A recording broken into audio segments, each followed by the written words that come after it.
มาดีพี่น้องผมไปฝากคือ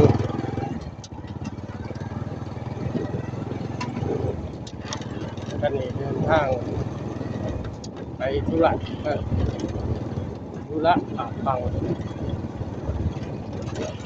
เส้นทางนี้จะเป็นเส้นทางชนบทของลาวใต้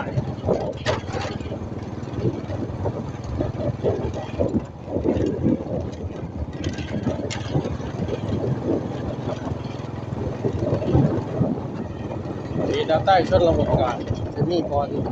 ยากแม่บอลง่ายเนี่ยเป็นจังหวัดพัฒนาแค่นี้วัดกระทั่งเราก็พัฒนากันสิการเดินทาง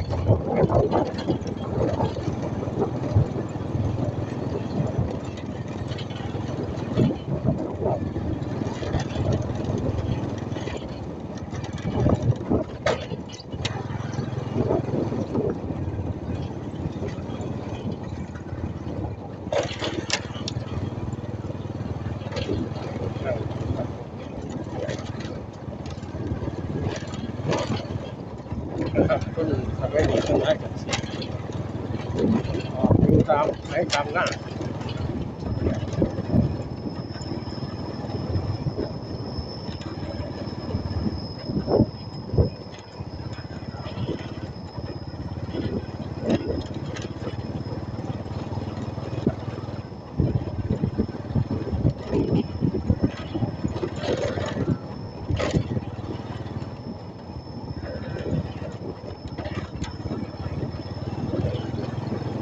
ไม่ก็จะอยู่ตามหมู่บ้านเด็กหน้าเที่ยวช่วงนี้หน้าสมัยก็อยู่หน้า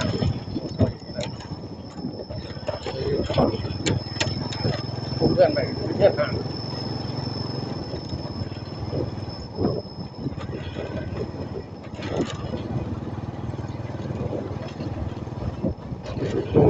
เป็นนักพูดเกี่ยวของเขาหน้ามาแทรก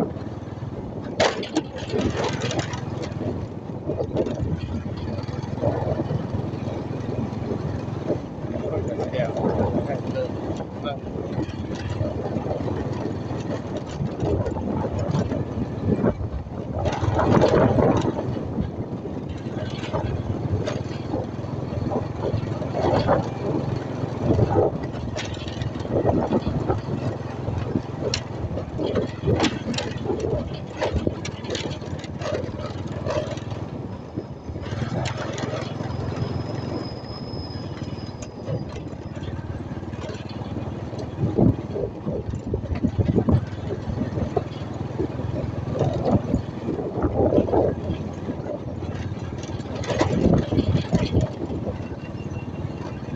เป็นทางไปหอดไซ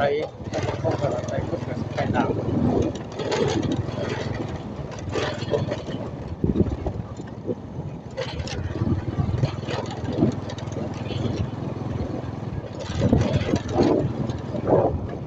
ชนบท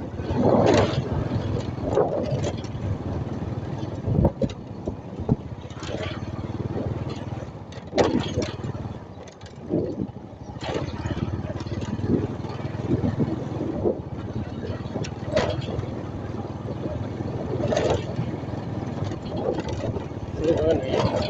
ได้ดูเรื่องสร้างชีวิตของเราขณะที่ก่อนไป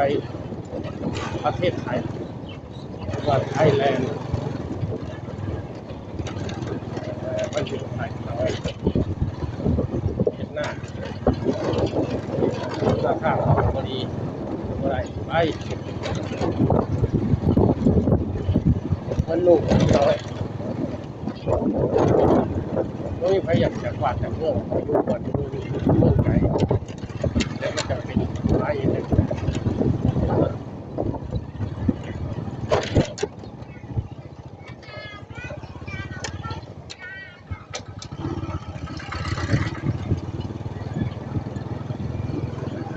ไปคือเรียกสิ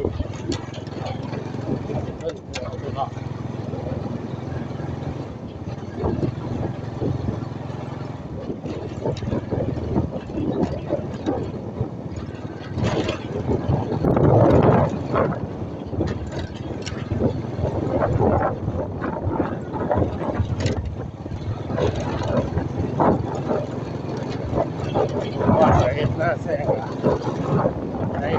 วิข้าหน้า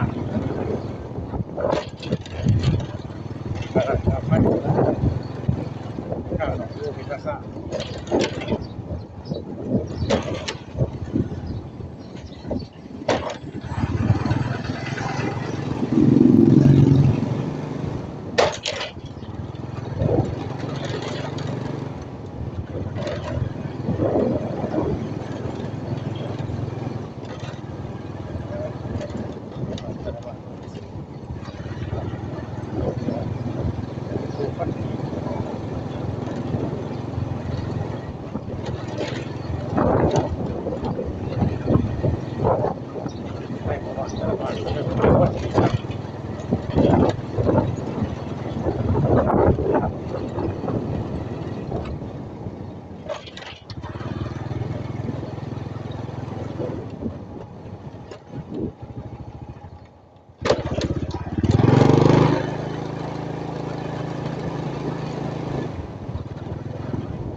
ง่ายครับ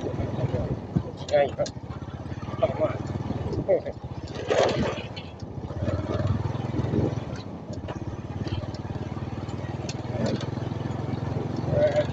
ด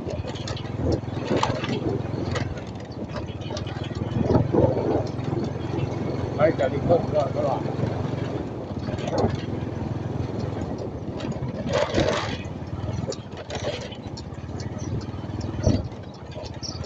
หน้าฟังมาที่หน้าปีตัวสวนมันยังไม่พอกิน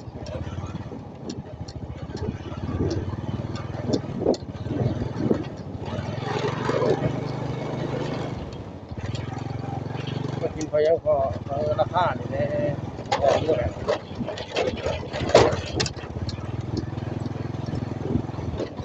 ราคามันคือข้าวเขาแต่หน้าข้าวเขาแห้งกับแห้งข้าวมันกับแห้งก็อยู่ไหนนะเขาพอดีข้าวมันเขาพอดีตอนนี้สิก็คือได้ก็เป็นราคากาแฟด้วยนี่ราคาสูงครับไม่ก็กาแฟเป็นเขาเป็น4-5 ปีเมื่อหลังเนี่ย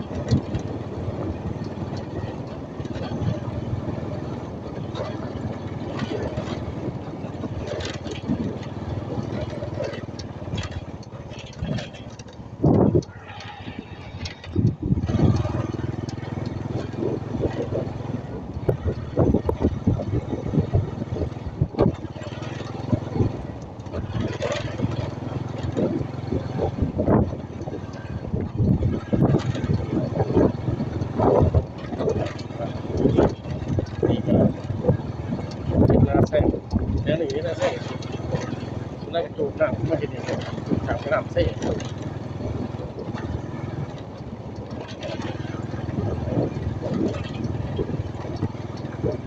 เพิ่งก็ใส่ได้หน้าใส่น้ำมันเพิ่งก็ต่อไฟ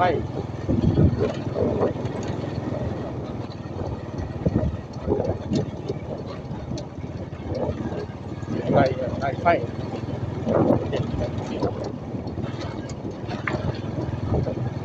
แล้วก็เอาตัวรอดเล็กตัวอะไร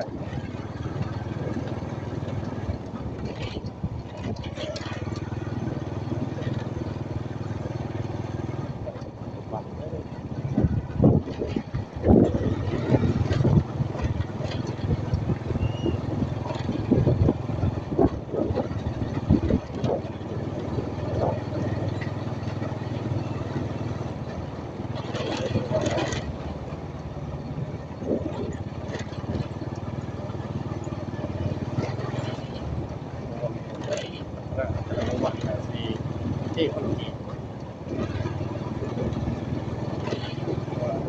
เป็นอะไรก็สัก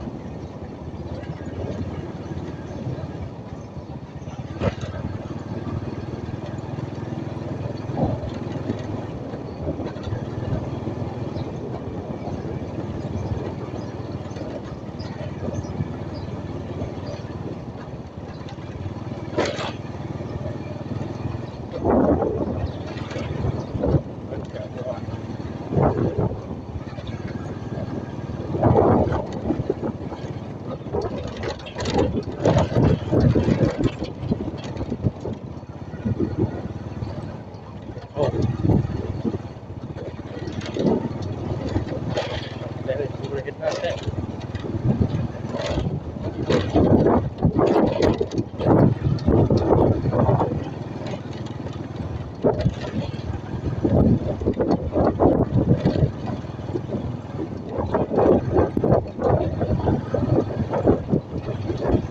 ข้างบุกไม่ก็แค่เช็คเรื่อง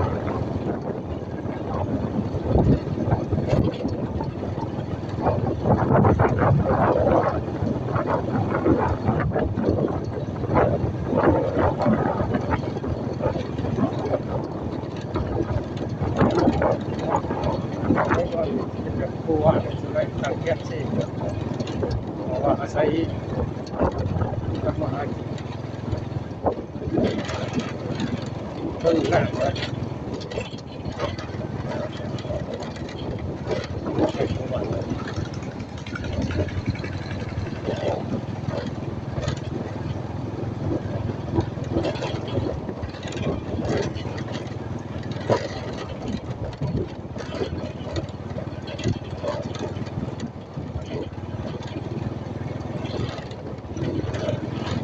ถ้าเป็นผู้ถูกไว้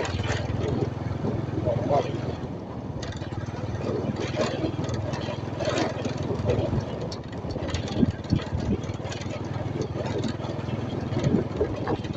จะเป็นผู้ว่าเรื่องพัฒนาของเรา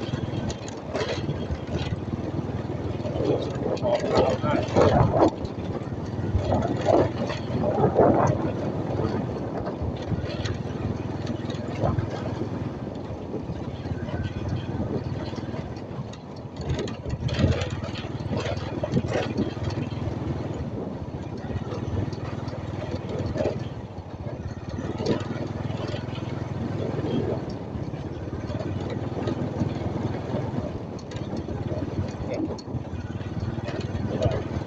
ใช้ตัว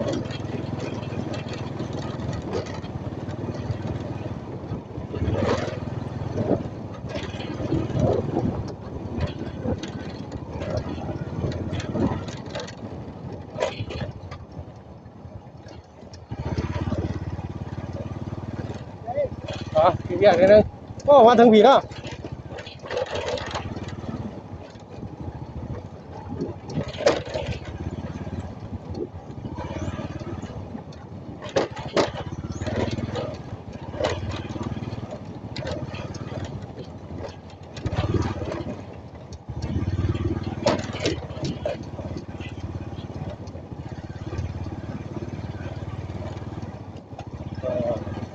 รถข้างแล้วงามคนเที่ยวอะไรงามลามแค่แบบร้ายเลย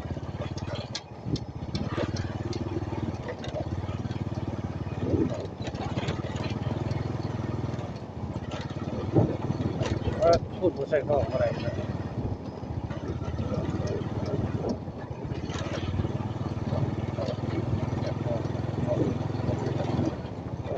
อ๋อเสร็จแล้ว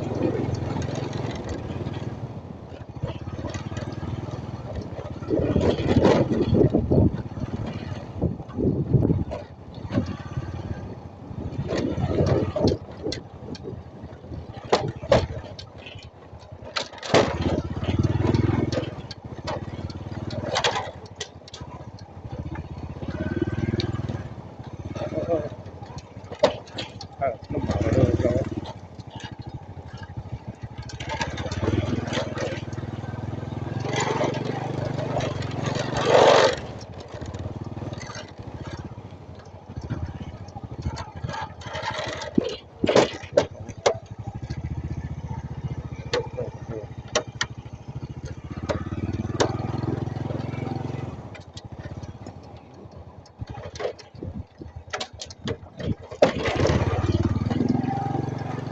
การเห็นรถเท่ไว้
หนังที่ไหน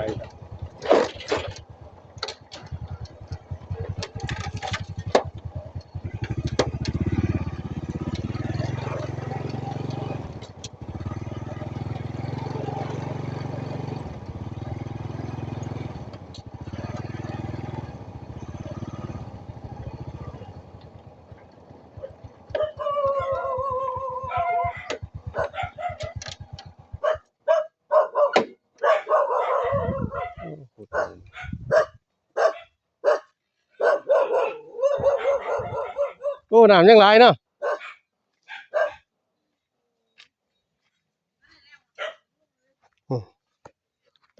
แวะมาก็ได้แวะมาถามด้วยโอ้ปลาไหลนี่เนาะโอ้ฝนตกบางอย่างน้ำไหลพี่น้อง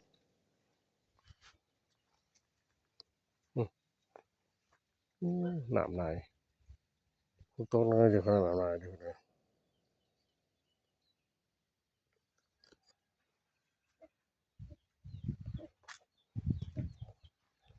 คือบ่เห็นสะแวะออกไปใส่คือบ่เห็นไปนอนหน้านี่ฮะมีวะโอ้บ่โอ้คอยมาอันนี้คอยว่านาขามคอยว่าเก็บหนีนาขามก็ได้แวะมาเลย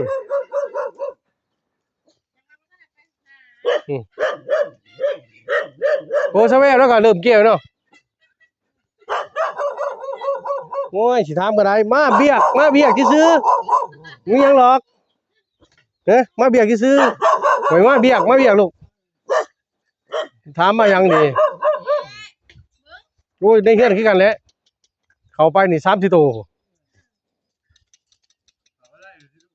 เป็นยังเราข่อยนี่นะข่อยว่านี่นาขามนี่เขาก็ได้ถามนี่ก็ได้ว่าแวะได้มาถามมาเบิ่งเป็นจังได๋โอ้เถียงอยู่หั่นเนาะอืมข่อยมาเบียกซื่อๆลูกไปแวะมาซื้อ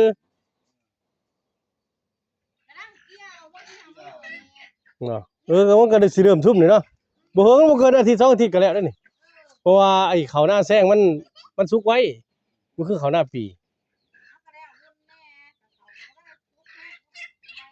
ไว้บุญนี่บ่หลายเติบเลยเนาะ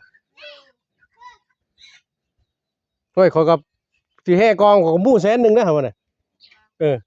สิแห่กองไปเด้ผู้เจ้าแห่ไปแห่พระไป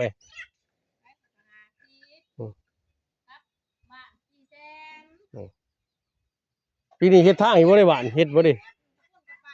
บ่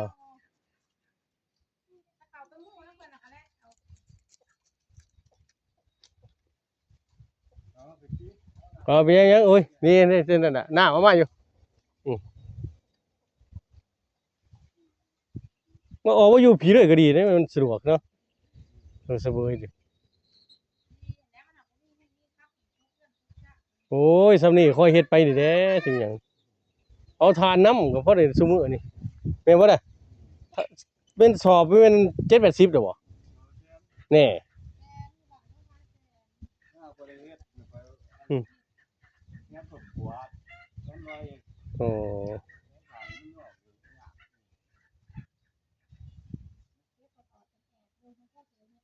โอ้ ตัวเลยอยู่ฮะก็อยู่ให้อยู่นะก็แค่นี้โอ้ขี้เด็กก็หลายเนาะ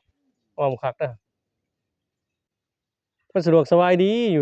ยู่หน้าอยู่ให้บ้านมันก็คือว่าแหล้วเนี่ยอัดอิหยัง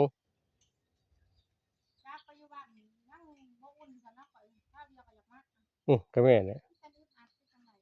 เขาเคยอยู่กวางๆ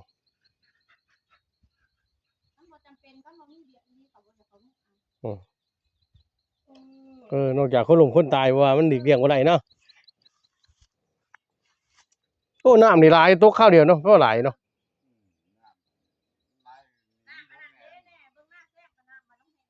โอ้บ่มวยโทสิปลาก็บ่ขาดเด้ยิงปลาก็ออกลูกไปเลยเนาะอืมนี่มันเป็นไอ้น้องของบ้านใดมันแท่งบ่หรือตั้งหลังบ่อ๋อ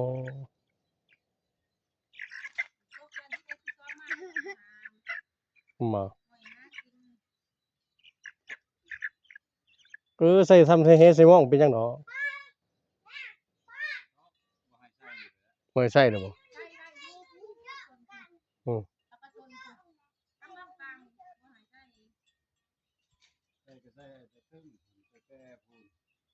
หิ้มขึ้นไปบ่อือ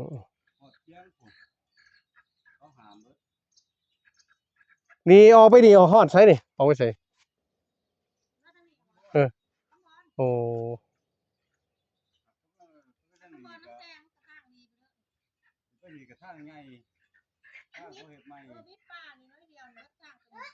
อือ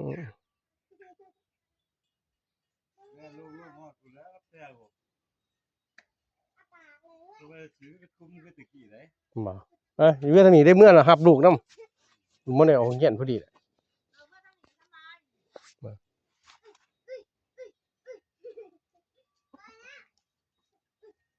ก็มีหยังบอกฝากบอกเซาแว่เลยเราแวะมาถามไปซั่นเด้อก็สิเมื่อก่อน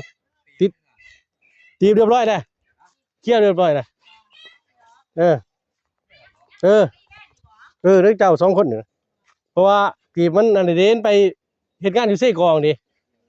โอนมาให้แม่มันเสียเงินมันเสียก็แล้วเด้อเบิดแล้วเหลือเจ้า2คนนี่แหละอือโอเคขอบใจ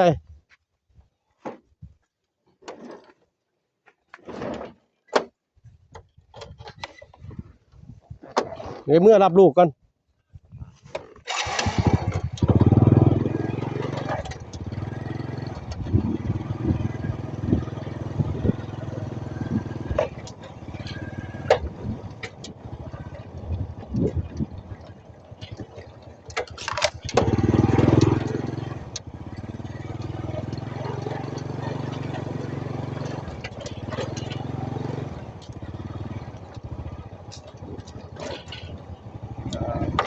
คือทางถนนเขตลาวใต้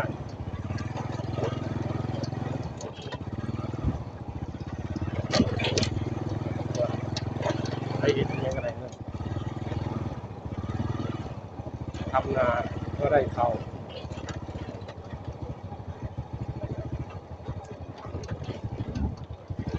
หากินก็ได้ของกินเหล้าก็บ่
โอ้เอียงมันสิบ่เจ้าขนาดนี้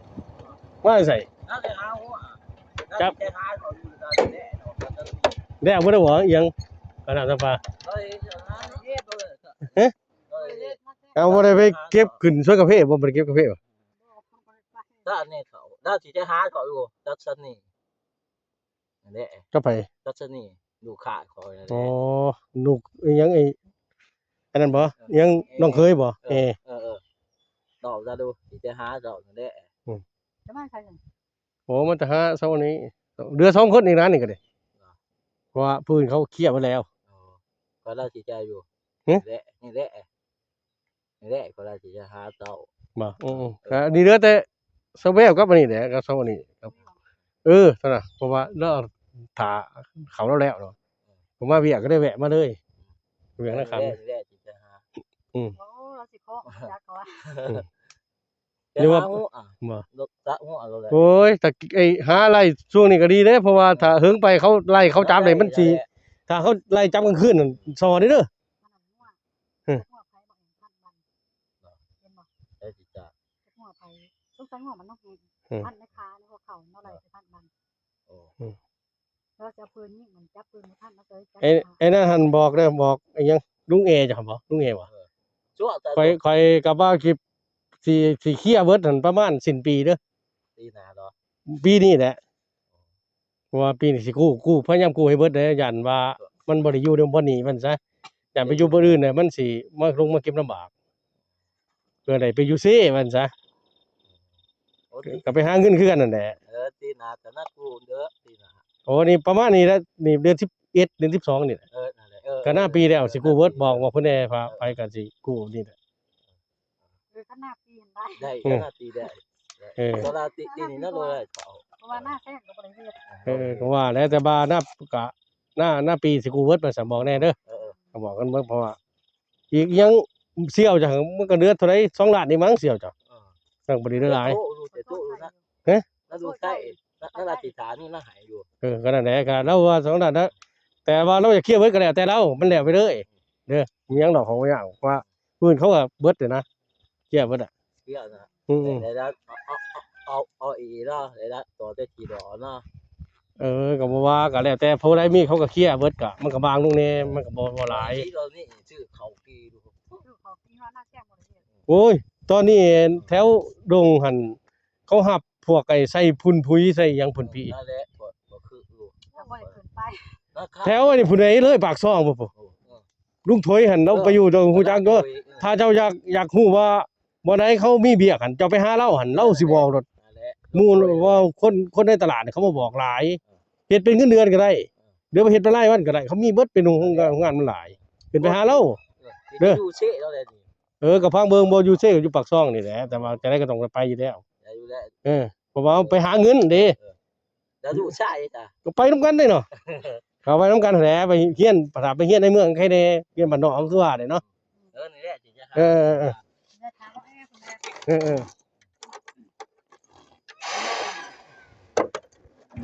เหลือแค่ใดๆนี่ก็เหลือ2เจ้ากับเจ้าเท่านั้นน่ะ